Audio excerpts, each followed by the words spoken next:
আদিবার অনিচ্ছা সত্ত্বেও আদিবাকে আদিত্য বাসাতে থাকতে হলো, আর স্কুলও বদলাতে পারল না। আদিত্যের নজরদারি থেকে মুক্তি মিলল না তার।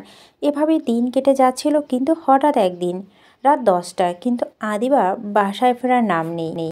আদিবার কখনো রাতে বাইরে থাকা তো দূরে, স্কুল ছাড়া সে বাসায় বাইরে পর্যন্ত যায় না। স্কুলে ও যায় আদির সাথে, মোট কথা আদিবার একা একা কোথাও যায় না। তাই বাসায় সবাই দুশ্চিন্তায় পড়ে গেল। সময় যত বাড়ছে ততই উদ্বেগ বাড়ছে, কিন্তু কেউ পুলিশে কমপ্লেন করতে পারছে না, কারণ সবার ধারণা এর পিছনে আদির হাত আছে। জেনে শুনে নিজের ছেলে বিপদ কেবার ডেকে আনতে চায় আদিত্য। বাবা মা সহ আদিবার মা এবার আদিত্যের রুমে গেলেন। আদিত্যর বাবা কড়া গলায় বললেন, 5 মিনিট সময় দিচ্ছি, এর মধ্যে আদিবাকে ফিরিয়ে আনবি, তা না হলে আজ আমার চেয়ে খারাপ আর কেউ হবে না। বাবার কথা শুনে আদি গা ছাড়া ভাব নিয়ে জবাব দিল, আমি কি করে ফিরিয়ে আনবো? আমি জানি না কি ও কোথায়। আমাদের কি তোরে এতটা বোকা মনে হয়? আদিবা হারিয়ে যাবে আর তুই শান্ত হয়ে বাসায় বসে থাকবি, এটাও বিশ্বাস করতে হবে? তুই যদি না জানতি আদিবা কোথায়, তাহলে এতক্ষণ সারা শহর মাথায় করে ফেলতি। আদিত্যর মা, এমনভাবে বলছো যেন আদিবা আমার প্রিয়সী, তার জন্য আমাকে দেওয়ানা হয়ে যেতে হবে। নাও, আমি সে কথা বলিনি। তুই যে পরিমাণ উচ্ছৃঙ্খল, তোকে না বলে বাইরে যাওয়া অপরাধে তুই আদিবাকে আকাশ পাতাল খুঁজে নিতে আসতি আর তারপর শাস্তি দিতে, সেটা আমরা সবাই জানি। মা, তুমি আজকাল একটু বেশি কথা বলো। আমি জানি না আদিবা কোথায়, আর এত চিন্তা করার কি আছে? সময় হলে নিজেই ফিরে আসবে। তোমরা এখন আমার রুম থেকে যাও, কাল আমার এক্সাম আছে, পড়তে হবে। আমরা কিন্তু পুলিশে যাব। যাও, মানা করছে কে? পুলিশের কাছে গেলে প্রথমে তোর নামটাই বলবো। এমনভাবে কথা বলছে যেন আমি একজন কিডন্যাপার, ওকে কিডন্যাপ করেছি। মা, ফালতু কথা বাদ দিয়ে যাও তো এখান থেকে, আমার আর ভালো লাগছে না এসব। আদিত্য সবাইকে বের করে দিয়ে দরজা লাগিয়ে দিল। সবাই নির্ঘুম একটা রাত কাটালো। সারা রাতও আদিবা বাসায় ফিরেনি। ভোরবেলা বাসার কাজের মহিলা দৌড়াতে দৌড়াতে বাসার ছাদ থেকে নিচে নামলেন। খালুজান, জলদি ছাদে চলেন, আদিবা আফামনি এখানে অজ্ঞান হয়ে পড়ে আছে। কথাটা শোনা মাত্র সবাই ছুটল ছাদের দিকে। ছাদে গিয়ে সবাই চোখ চরকগাছ, সত্যি আদিবা পড়ে আছে, হাত পা বাঁধা, মুখে টেপ লাগানো। আদিবার মা নিচে বসে আদিবার মাথা হাত বুলিয়ে দিয়ে চোখের জল ছেড়ে দিল। আদিত্যর বাবা তাড়াতাড়ি আদিবাকে ঘরে নিয়ে এসে চোখে মুখে পানি দিল। কিছুক্ষণ পর আদিবার জ্ঞান ফিরল, কিন্তু তার চোখ মুখে ভয়ের ছাপ। সে তার মাকে জড়িয়ে ধরে হাউমাউ করে কাঁদতে শুরু করলো। আদিবা শান্ত করার জন্য আদির বাবা বললেন, তোর এই অবস্থা কে করেছে আদিবা? একবার শুধু বল, তারপর আমি তার কি অবস্থা করি শুধু দেখবি। আদিত্যর বাবা কড়া গলায় বললেন। আদিবা কাঁদতে কাঁদতে জবাব দিল, ভাইয়া। কথাটা শোনা মাত্রই খেপে গেল আদির বাবা। আদিত্য এত সাহস, আজ ওর একদিন কি আমার একদিন। তিনি রাগে ছটফট করতে করতে ছুটে গেল আদিত্যর ঘরে। আদি ঘুমাচ্ছিলেন। আহমেদ সাহেব তাকে ঘুম থেকে জাগার সুযোগ না দিয়ে নিজের বেল দিয়ে মারতে শুরু করলেন। আদি কিছু বুঝে ওঠার আগে কয়েকটা আঘাত পড়ল তার পিঠে। আদি উঠে বোঝার চেষ্টা করতে লাগলো কি হয়েছে, কিন্তু তাকে কোনো সুযোগ দেওয়া হলো না। আহমেদ সাহেব আদিকে টেনে নিয়ে আসলেন, তারপর সর্বোচ্চ শক্তিতে মারতে শুরু করলেন। যেখানেই সবারই উপস্থিত থাকলেও আজ কেউ বাধা দিল না। সবচেয়ে আশ্চর্য বিষয়, আদিত্য নিজেও বাধা দিচ্ছে না। তাকে দেখে মনে হচ্ছে সে যেন আগে থেকে জানতো তাকে এভাবে মারা হবে, তাই চুপচাপ দাঁড়িয়ে মার খাচ্ছে। আহমেদ সাহেব মারতে মারতে হাঁপিয়ে উঠলেন। আদিকে ছেড়ে দিয়ে বলতে লাগলো, তোর মতো ছেলে জন্ম দেওয়াটাই আমাদের অন্যায় হয়েছে। এমন ছেলে থাকার চেয়ে না থাকাই ভালো। আদিত্য বাবাকে শান্ত হওয়ার জন্য তার মা আর আদিবার মা এগিয়ে আসলেন। ভাইজান, আপনি শান্ত হন, এমন উত্তেজিত হলে আপনার শরীর খারাপ হবে। শাহানারা, ঠিকই বলেছ তুমি, শান্ত হও। আদিত্যর মা, কোন পাপে এমন ছেলে জন্ম দিয়েছিলাম বলতে পারো রুবিনা? ইচ্ছে করছে মেরে টুকরো টুকরো করে নদীতে ভাসিয়ে দেই। ভাইজান, আদিত্য ছেলে হিসেবে খারাপ নয়, সমস্যাটা হচ্ছে ও আদিবাকে সহ্য করতে পারে না, আর আদিবাও অনেক উল্টোপাল্টো কাজ করব, তাই আমি বলি কি আদিবাকে নিয়ে গ্রামে ফিরে যাই, তাহলে আর কোনো সমস্যা থাকবে না। দয়া করে আপনারা আমাকে আর বাধা দিবেন না। প্রশ্নই ওঠে না, আদিবা কোথাও যাবে না। কারো যদি যেতে হয় আদি যাবে। এই বাসা ওর আর কোনো জায়গা নেই। এই কুলাঙ্গার বেরিয়ে যা। আদিত্য এবারও কোনো জবাব দিল না, শুধু রক্তবর্ণ চোখে আদিবার দিকে একবার তাকালো। আদিবা ভীত হরিণী মতো চুপসে গেল। ভাইজান, আমি রাগের মাথায় কিছু বলছি না। আপনার নিজের সংসার আছে, তার উপরে আমাদের সংসারটা আপনার উপর দেখতে হয়। এত কিছুর পর 4 জনকে ভালো স্কুলে পড়ানো অনেক টাকার ব্যাপার। তাই আমি ভাবছি আদিবার বিয়ে দিয়ে দিব। কথাটা শুনে উপস্থিত সবাই স্তম্ভিত হয়ে গেল। আদিত্যর মা অবাক কণ্ঠে বলেন, তুমি কি পাগল হয়ে গেছো সাহানা? কী সব বলছো? আমি যা বলছি ভেবেই বলছি ভাবি। আদিবার বিয়ের বয়স না হলেও ও আর ছোট নেই। আগের দিনে মেয়েদের এই বয়সে বিয়ে হতো, তাছাড়া গ্রাম এখনও হয়। এখানে আসার আগে চেয়ারম্যানের ছেলে ওকে পছন্দ করে প্রস্তাব দিয়েছিল। ভাবছি গ্রামে গিয়ে কথাটা এগোবে, কিন্তু কোনো কিন্তু না। মেয়ে এত পড়াশোনা দরকার কি? এত পড়াশোনা কি হবে? বিয়ের পর জামাই পড়ালে পড়বে, না পড়ালে সংসার করবে। আদি এতক্ষণে কিছু না বললেও শরীরে আঘাতগুলো ক্রমেই যন্ত্রণাদায়ক হয়ে উঠছে। জায়গায় জায়গায় রক্ত নীলছে রং ধারণ করেছে। হঠাৎ করেই সে সবাইকে অবাক করে দিয়ে নিচে বসে সশব্দে কেঁদে উঠল। উপস্থিত সবাই চরম অবাক হলো, কারণ আদিকে কেউ কখনো কাঁদতে দেখেনি। যত যাই হোক, সে কাঁদে না। এই বয়সী কোনো ছেলেই সহজে কাঁদে না। তার মানে কি? আঘাতগুলো অসহনীয় হয়ে উঠেছে। আঘাতগুলো ক্রমেই যন্ত্রণাদায়ক হয়ে উঠেছে। জায়গায় জায়গায় রক্ত নীলচে রং ধারণ করেছে। হঠাৎ করেই সে সবাইকে অবাক করে দিয়ে নিচে বসে সশব্দে কেঁদে উঠল। উপস্থিত সবাই চরম অবাক হলো, কারণ আদিকে কেউ কখনো কাঁদতে দেখেনি। যত যাই হয়ে যাক, সে কাঁদে না। আদির মা নিজেকে ধরে রাখতে পারল না, ছুটে গেল ছেলের কাছে। হাজার হোক, একমাত্র ছেলে বলে কথা। বাবা, বেশি ব্যথা করছে, হাসপাতালে যাবি? আদি কোনো উত্তর দিল না। চোখ মুছে নিজের মাকে একবার জড়িয়ে ধরল, তারপর বলে উঠে বাসায় মেন দরজার দিকে হাঁটা দিল। পিছন থেকে তার মা বলে উঠল, কোথায় যাচ্ছিস? আদি উত্তর দিল না। আদির বাবা বলে উঠলেন, আদিক্ষেতা বন্ধ করো রুবিনা। এইটুকু ওর পাওনা ভুলে যেও না। ও কি করেছে? বেরিয়ে যায় এক্ষুনি। আদি আস্তে আস্তে দৃষ্টিসীমার বাইরে চলে গেল। দিন পেরিয়ে রাত, আদি বাসায় ফেরার নাম নেই। কিন্তু তাতে আদির মা ছাড়া কারো তেমন কোনো মাথা ব্যথা নেই। সবাই ধারণা আদি রাগ করে কোনো বন্ধুর বাসায় গিয়েছে। কিন্তু দেখতে দেখতে কেটে গেল একটা দিন। এবার সবার মনে ভয় দানা বাঁধতে শুরু করলো। আদির বাবা আদির সব বন্ধুদের বাসায় খোঁজ করলেন, কিন্তু আদি কারো কাছেই যায়নি, এমনকি কারোর সাথে যোগাযোগও করেনি। আদি খালি হাতে বাসা ছেড়েছিল, সাথে ফোনও নেয়নি। তাই তার সাথে যোগাযোগ করা সম্ভব না। বাধ্য হয়ে আমজাদ সাহেব পুলিশ কমপ্লেন করলেন, কিন্তু পুলিশও আদিকে খুঁজতে ব্যর্থ হলো। হাসপাতাল থেকে শুরু করে অলিগলি সব জায়গায় খোঁজ করে শেষে কেটে গেল 2 দিন। আদি মার পাগল প্রায় অবস্থা। তিনি কিছুতেই একমাত্র ছেলেকে হারানোর শোক সহ্য করতে পারছে না। রুবিনা, তুমি শান্ত হও। আদি আমাদের ছেড়ে কোথাও যেতে পারে না। দেখবে নিজেই ফিরে আসবে।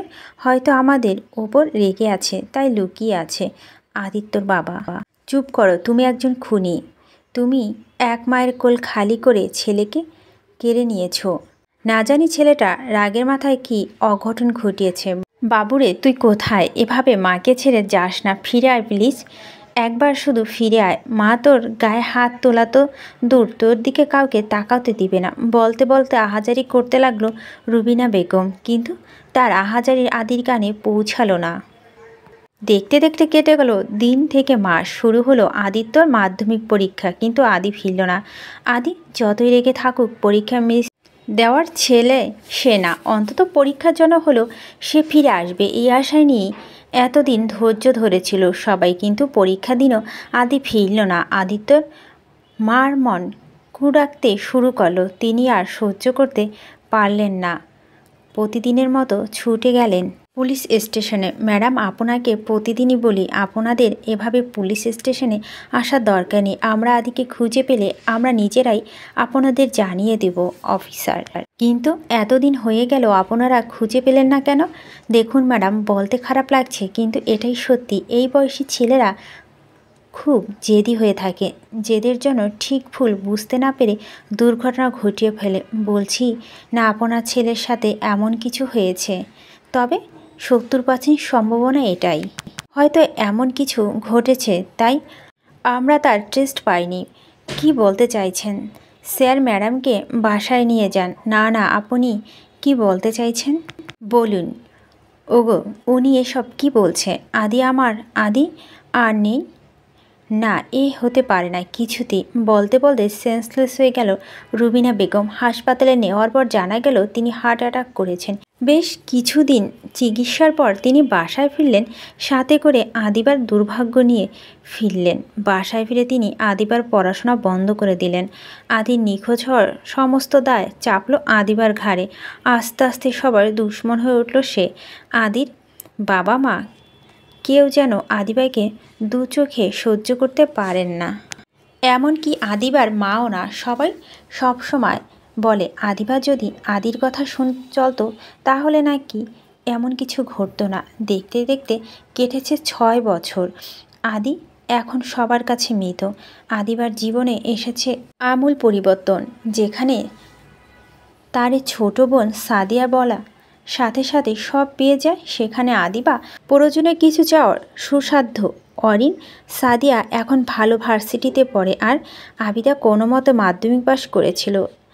তার পক্ষে কলেজে পা রাখা সম্ভব হয়ে ওঠেনি, কারণ রুবিনা বেগম চায়নি আদিবা পড়াশোনা করুক। আদিবা যাই করে তাই অন্যায় বলে পরিগণিত হয়। বাসার সমস্ত কাজ তাকে করতে হয়, তারপরেও কেউ তার সাথে ভালোভাবে কথাও বলে না। আদিবা শেষ কবে বাসায় বাইরে গিয়েছিল তার মনে পড়ে না। অন্যদিকে আহমেদ সাহেব বয়স বেড়েছে, চাকরি থেকে অবসর নিয়েছে। কিছুদিন আগে হঠাৎ করে আহমেদ সাহেব অসুস্থ হয়ে পড়েন, তাই তিনি অরিনকে বিয়ে দেওয়ার সিদ্ধান্ত নিয়েছেন।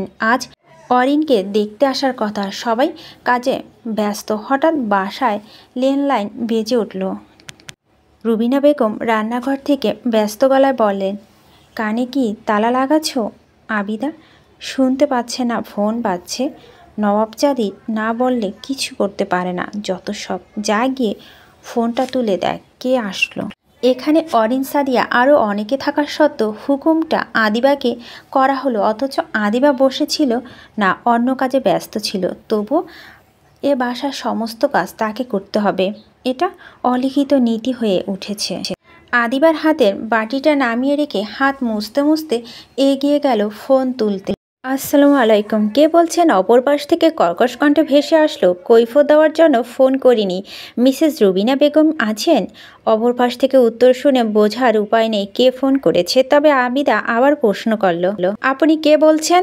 বললাম না কৈফিয়ত দিতে ফোন করিনি। আপনি না বললে কাকিমণিকে আমি কিভাবে বলবো কে ফোন করেছে? বলতে হবে না, এয়ারপোর্টে একটি গাড়ি পাঠান তাহলেই হবে। বরের বাড়ি কেউ আছেন? নামটা যদি বলতেন। আসলে আমি যদি গাড়ি পাঠানোর কথা বলি আমাকে সবাই প্রশ্ন করবে কার জন্য গাড়ি পাঠাচ্ছি। আদিত্য আহমেদ। কোনো এককালে আমার নাম ছিল আদিত্য আহমেদ, কিন্তু এখন আর সেই নাম নেই। নামটা বদলে আমি আদর চৌধুরী বলছি। রুবিনা বেগমকে নামটা বলুন, হয়তো চিনতে পারবে। নামটা শুনে আদিবার হাত থেকে ফোনটা পড়ে গেল।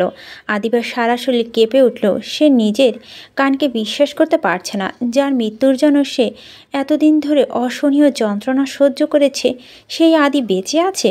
এটা তার জন্য নতুন জীবন পাওয়ার মতো ঘটনা। নিজের অজান্তে চোখ থেকে 2 ফোঁটা অশ্রুজল গড়িয়ে পড়ে, তবে এই অশ্রুজল খারাপের নয়, আনন্দের। রুবিনা বেগম রান্নাঘর থেকে চেঁচিয়ে উঠলেন, কি হলো? ফোনটা অমনভাবে ফেললি কেন? আর এমন সং এর মতো দাঁড়িয়ে বা আছিস কেন? কে ফোন করেছিল? আদিবা বলতে চেয়েও বলতে পারছে না, সব কিছু যেন গুলিয়ে যাচ্ছে, তার হাত পা কাঁপছে। এমন আদিক্ষেতা করছিস কেন? আদিবা আমতা আমতা করে জবাব দিল, কাকিমণি ভাইয়া বেঁচে আছে। কি আদি বেঁচে আছে কাকিমণি? ভাইয়া বাসায় আসছে বলে কেঁদে উঠল আদিবা।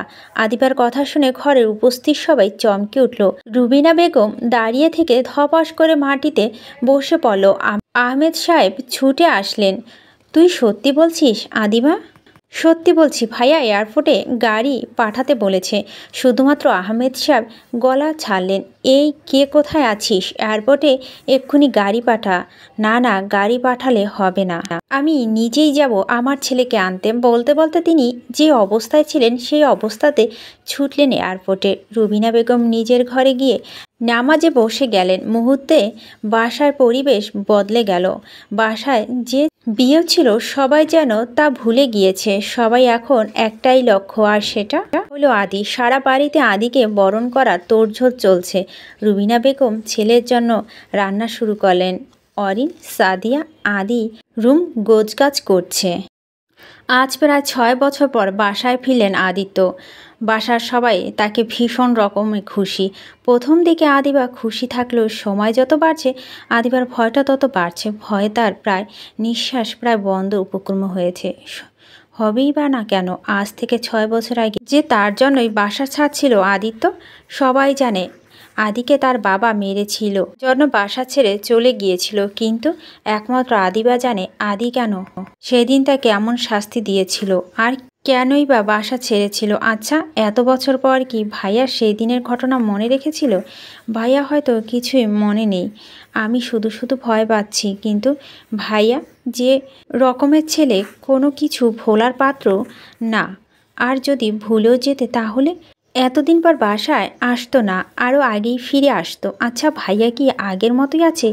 সে একরোখা যেদি নাকি বদলেছে। কথার ধরন শুনে তো মনে হলো একটু বদলায়নি। আদিবা ধ্যান ভেঙে অরিন চেঁচিয়ে উঠলেন, মা দেখে যাও কে এসেছে। আদিবার চোখ তুলে তাকাতে রীতিমতো চোখ ধাঁধিয়ে উঠল তার। কি অসম্ভব রকম সুন্দর চেহারা, কালো সিল্ক চুল, দ্বিধারী তরোয়ালের মতো ভুরু, সুতীক্ষ্ণ কালো চোখের সাথে আর পাতলা লালচে ঠোঁট, সব কিছুই যেন একদম মেপে মেপে বসানো। মানুষ এত সুন্দর হতে পারে? ছেলেটি ঘরে ঢুকতে চেঁচিয়ে উঠল, আমি যখন ফোন করেছিলাম ফোনটা কে ধরেছিল? এত বছর পর বাসায় ফিরে কোথায় সবাইকে ভালো মন্দ জিজ্ঞেস করবে তা না, এত রাগ নিয়ে ফোন রিসিভকারীকে খুঁজছে। কিন্তু কেন? কি এমন অন্যায় করেছে সে? নিজের অজান্তে ভয়ে কুঁকড়ে গেল আদিবা। 6 বছর পর আদিত্য বাসায় পা রাখল। সবার মাঝে আদিত্যকে দেখার ব্যাকুল প্রয়াস, কিন্তু আদি কারো দিকে ফিরে তাকায়নি। সোজা ঘরে ঢুকে সোফায় বসে পড়ল। যদিও তার আচরণে সবাই মনক্ষুণ্ণ হওয়ার কথা, কিন্তু আকর্ষণীয়ভাবে তার সুদর্শন চেহারায় সবাই দৃষ্টি কাটছে। ধবধবে ফর্সা চেহারা, ছোট করে কাটা চুল, একাংশ কিছুটা লম্বা, যা কপালে উপর ছড়িয়ে আছে, যেন বেশ নিয়ম করে এলোমেলো হয়েছে সিল্কি চুলগুলো। পরনে কুচকুচে কালো স্যুট, সাথে দুধ সাদা ফুল হাতে শার্ট, এক হাতে দামি ব্র্যান্ডের ঘড়ি, জুতো জোড়া চকচকে ভাব দেখে যে কেউ বলে দিতে পারবে চামড়ার তৈরি। সার্বিক দিক বিবেচনা করলে বোঝা যায় আদিত্য বেশ আয়েসি জীবনযাপনে অভ্যস্ত। আদিত্য ঘরে ঢোকার পরই দুজন লোক এসে কয়েকটি লাকেজ ঘরে রেখে গেল। আদি চারিদিকে চোখ বুলিয়ে সোফায় গায়ে এলিয়ে দিল। রুবিনা বেগম নিজের ছেলেকে দেখে নিজেকেই ধর রাখতে পারল, জড়িয়ে ধরে কেঁদে ফেললেন। কিন্তু সেই কান্না আদিকে ছুঁতে পারল না। আদি এদিকে ওদিকে তাকে বেশ মুড নিয়ে বলল, বোনের বিয়ে, তাই মনে হলো আমার কিছু দায়িত্ব আছে, আর সেটা পালন করতে এখানে আসা। তাই প্লিজ নাটক করবে না। তুই এসব কি বলছিস বাবুনি? বাংলাতে তো বললাম, অন্য কোনো ভাষায় বলিনি, না বোঝার কি আছে? যাই হোক, এই বাসায় আমার একটা ঘর ছিল, সেটা কি এখনও আছে, নাকি আমাকে হোটেলে যেতে হবে? বাবু, তুই এখনও রেগে আছিস? আমি রাগ করি না। রাগ করতে পারলে হয়তো ভালো হতো। আদির কথা শেষ হওয়ার আগে অরিন ছুটে গিয়ে আদির পায়ের কাছে বসে বলল, ভাইয়া তুই এসেছিস ভাইয়া। আদি অরিনের দিকে তাকে মিষ্টি হাসল। আমার একমাত্র বোনের বিয়ে আমি না এসে পারি বল? কিন্তু তুই বোকার মতো কাঁদছিস কেন? তুই আমাদের ছেড়ে আর যাবি না তো? মুডের উপর ডিপেন্ড করছে।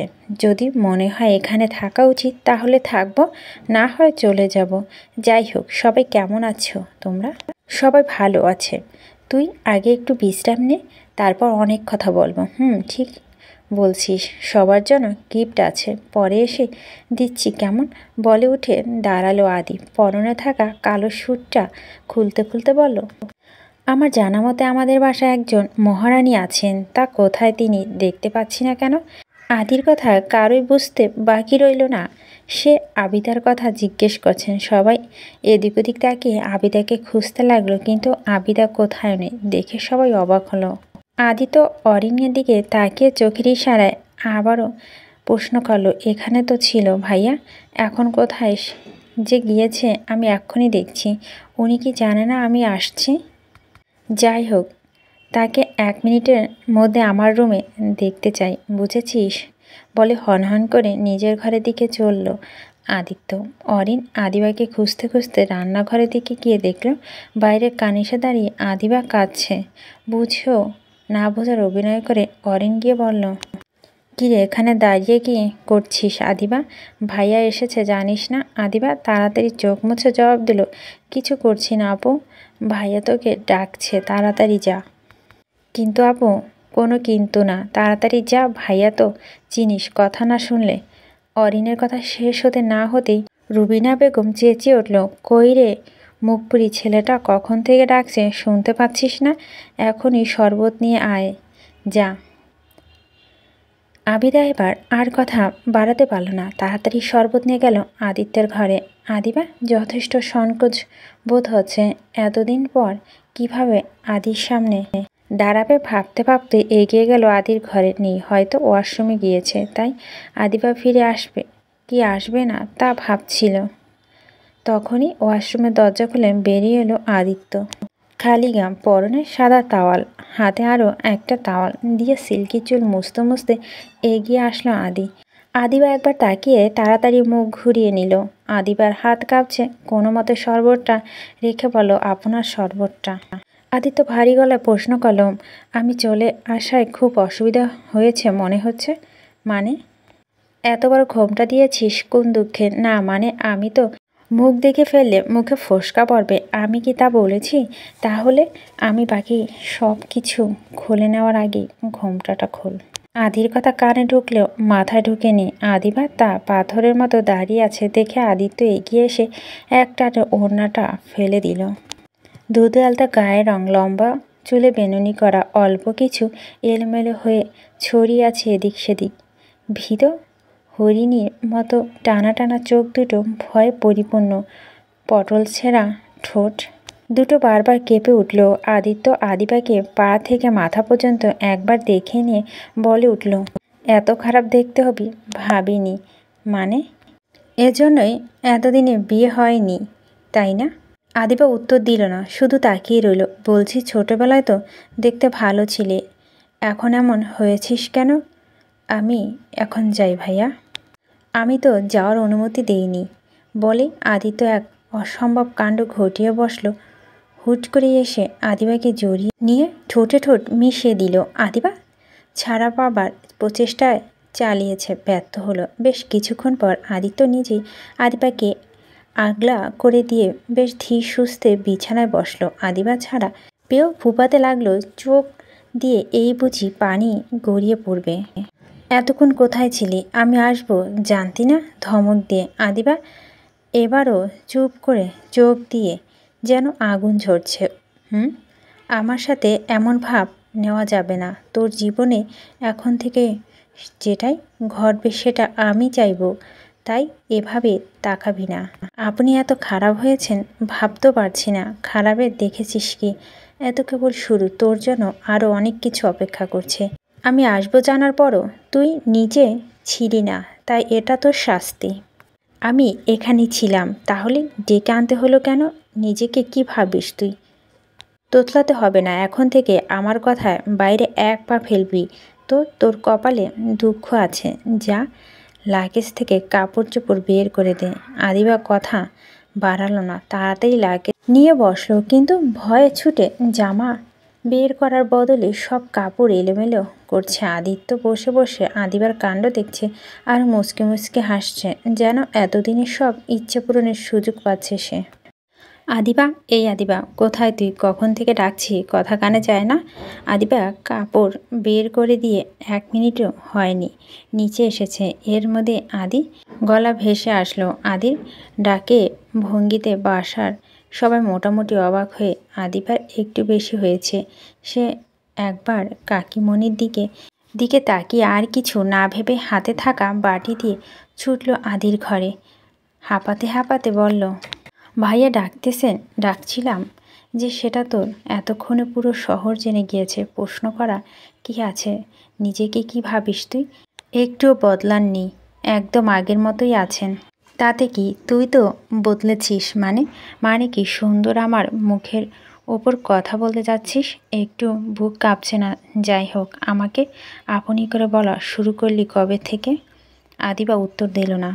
বরপক্ষ কখন আসবে? বাসায় আসবে না, রাতে রিসোর্টে অনুষ্ঠানের আয়োজন করা হয়েছে। তাই নাকি? যাই হোক, ওয়াশরুমে কাপড়গুলো ধুয়ে দে। এক্ষুনি দিতে হবে? না মানে আসলে বাসায় অনেক লোকজন, রান্নাটা শেষ করে এসে দেই। তোর সাহস হয় কী করে আমার মুখে মুখে কথা বলার? এখন থেকে আমার যাবতীয় কাজ তুই করবি।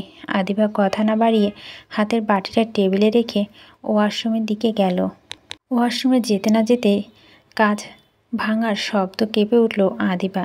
কয়েক সেকেন্ডের মধ্যে আদির গলা শোনা গেল, মা, মা কোথায় তুমি? আদিত্য ডাকতেই বাসার সবাই এসে জড়ো হলো তার ঘরে। কি হয়েছে বাবা? কি হয়নি সেটা বলো। সামান্য কাপড় ধুতে বলছি বলে আদিবা নোংরা বাটিটা আমার উপরে ছুঁড়ে ফেলেছে। কি আদিবা, এত সাহস? আদিবা আদির এমন মিথ্যের জন্য প্রস্তুত ছিল না। সে যেন নিজের কানকে বিশ্বাস করতে পারছে না। মা, বাসায় আজ থেকে কোনো কাজের লোক থাকবে না। সব কাজ আদিবা নিজের হাতে করবে। এটা আমার সিদ্ধান্ত। আর এই সিদ্ধান্তের উপর যারা কথা বলতে হবে তারা এই বাসায় থাকবে, অথবা আমি থাকব। এবার তোমাদের ইচ্ছে। আদিবা এতক্ষণে ওয়াশরুম থেকে সব শুনেছিল। এবারও বেরিয়ে আসলো। এসে নিজেও অবাক হলো। আদি সারা গায়ে মশলা ছিটিয়ে আছে, অথচ সে বাটিটা টেবিলে রেখে দিয়েছিল। আদিবা বাইরে আসতেই আদির মা এগিয়ে গিয়ে বিরক্ত মুখে বলল, ছেলেটা বাসায় পা দিতে না দিতে মাথাটা চিবিয়ে খাচ্ছিস। আদিবা মুখ কালো করে জবাব দিল, এসব তুমি কি বলছো কাকিমণি? যা বলছিস সেটা না বোঝার মতো মেয়ে না তুই। একটা কথা কান খুলে শুনে নে, তোর জন্য আদি যদি কোনো অসুবিধা হয় আমি কিন্তু মেনে নিব না, কিছুতেই না। আমি আদিবার বাচ্চা, একটা কথা বললে তোর তো কপালে দুঃখ আছে বলে চেঁচিয়ে উঠল আদি। আদিবা চোখ উল্টে আদির দিকে তাকালো। আদিত্য মা ভীষণ বিরক্ত হয়ে বলল, এমন ভাব নিচ্ছিস যেন ভাজা মাছটা উল্টে খেতে জানিস না। আদিবা বুঝতে পারল এখানে কথা বলে কোনো লাভ নেই, তাই উত্তর না দিয়ে আবার ওয়াশরুমের দিকে পা বাড়ালো। আদির মা রাগ নিয়ে গিয়ে আদিবার মায়ের সামনে দাঁড়ালো। শাহানারা লক্ষণ ভালো দেখছে না, তোমার মেয়েকে সামলাও, আর না কোনো রকম ঝামেলা কিন্তু আমার সহ্য করব না। শাহানারা বেগম অসহায় জবাব। ভাবি আদিবা হয়তো বুঝতে পারেনি, না বুঝি করে ফেলেছে। হ্যাঁ, তোমার মেয়ে তো কোনো দোষই করে না, সব দোষ আমার ছেলের। আমি তা বলিনি ভাবি। আমি আদিবাকে বুঝিয়ে বলবো, এবারের মতো ক্ষমা করে দাও। আদির বাবা, তুই শার্টটা খুলে দে, আমি ধুয়ে দিচ্ছি। ছি ছি চাচি আম্মা, কী সব বলছো? তোমার ধুতে হবে কেন? আর তুমি ক্ষমা চাইছো কেন? এখানে তোমাদের কারো কোনো দোষ নেই। দোষ যে করেছে তাকেই বুঝতে দাও। তোমার কাছে আমার একটাই চাও, আদিবার ব্যাপারে আলগা দরদ দেখিও না, তাহলে হবে। আমার সাথে ওর ঝামেলা আছে জানো তো, আমাদের ঝামেলা আমাদেরই মেটাতে দাও প্লিজ, তোমরা এখন যাও। আদিবা ওয়াশরুমে বসেছিল, হুট করেই সেখানে আদির আগমন ঘটল। আদিবা একরাশ বিরক্ত নিয়ে আদির দিকে তাকালো। কি হলো? সঙ্গের মতো দাঁড়িয়ে আছিস কেন?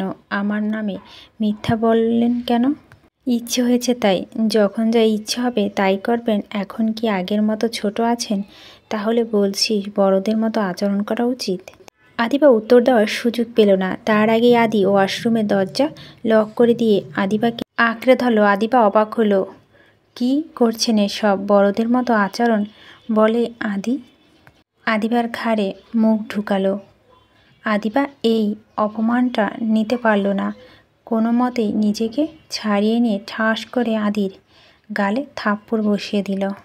তাতেই আদি কোনো প্রকার রিয়াক্ট না করল না, চুপচাপ গাল মুছে শাওয়ারের নিচে গিয়ে দাঁড়ালো। তারপর শার্ট খুলতে খুলতে আদিবার দিকে তাকালো। আদিবা ফুপাচ্ছে। আদির হাব ভাব তার মোটেও ভালো লাগছে না, তাই দরজা খোলার চেষ্টা করলো, কিন্তু তা সম্ভব হলো না। আদি তার আগেই আবারও আদিবার দখলদারি নিয়ে নিল, নিজের খুব কাছে টেনে নিল আদিবাকে। শাওয়ারের জল ধারা দুজনেই ভিজে একাকার অবস্থা। আদি শান্তভাবে আদিবাকে ছেড়ে দিয়ে বলল, কোনো সমস্যা? লজ্জা করছে না নিজের বোনের সাথে এমন করতে? আমি সবাইকে গিয়ে যদি এসব বলে কি হবে জানেন? জানি, কিন্তু তুই জানিস না। তুই আমার বিরুদ্ধে কিছু বললে আমি তোর সাথে রাগ দেখাবো আর বাসা ছেড়ে চলে যাওয়ার অভিনয় করব, আর সেটা আমার বাবা মা মানবে না। কারণ বাবার বয়স হয়েছে, এখন সংসারের হাল ধরার জন্য আমাকে দরকার। যে কোনো মূল্যে ওরা আমাকে আটকাবে, আর সবটা দোষ হবে তোর। ব্ল্যাকমেল করছেন? অনেকটাই তাই। আদিবা চোখ মুছতে মুছতে বলল, আমি আর এক মুহূর্তে এখানে থাকবো না, এখনই গ্রামে চলে যাব। চেষ্টা করে দেখতে পারিস, কিন্তু সংসার চলবে কি করে? তুই আমার কথা মাত্র না চলে সাদিয়ার পড়াশোনা থেকে শুরু করে চাচি আমার চিকিৎসা সবই বন্ধ হয়ে যাবে। ছি, এতটা নিচে নেমে গেছেন? আমি সবসময় নিচেই ছিলাম। আমার সাথে এমন কেন করছেন? কারণ তুই আমার জীবন থেকে 6টা বছর কেড়ে নিয়েছিস। তুই সেদিন কি করেছিলিস সেটা আর কেউ না জানলো তুই জানিস, আর আমি জানি। তাই এখন অস্বীকার করার অভিনয় করিস না। সামান্য একটা কারণে আপনি এভাবে। তোকে আমি ভালোবাসতাম, কিন্তু আমার বেপরোয়া ভালোবাসার মূল্য তুই দিতে পারিসনি। তাই এখন এগুলো সহ্য করা ছাড়া আর কোনো উপায় নেই তোর কাছে।